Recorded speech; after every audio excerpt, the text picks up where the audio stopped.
Oh, anong ginagawa mo dito? Hindi naman kita tinawagan ah.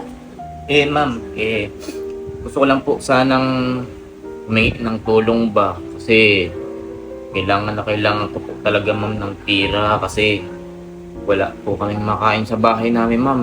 3 days na po kami walang kain. Puro tubig lang po ang kinakain namin. May ng tulong. Anong klaseng tulong ba? Pagkain. Oo, ma'am, kasi yung nanay ko po, nagdidelirio na, nakakakita na ng mga kapag-anak. Sabi niya, gutom na gutom na. Gutom na daw po siya Tapos minsan tinatawag niya yung lolo ko, wala na yun sa makabilang buhay na. Ano ba yan?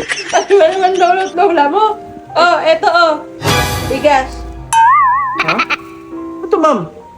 Bigas, isaing mo para may makain ka. Bigas?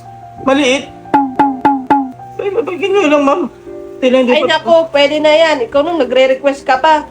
Sabi mo, makakain. Oh, isaing mo yan.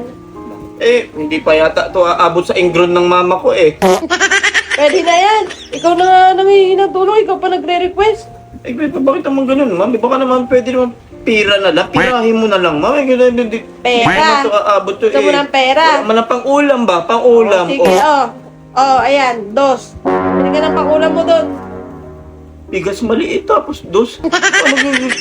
Grabe ka naman. Hindi ka ba karmahin yan, ma'am? Ang yaman-yaman mo Ikaw na nga nangihingi ng tulong. Ikaw pang ano dyan. Ma'am, maawa ka sa aming mga magulang. Nakakakita na ng mga kamag-anak na namayapa.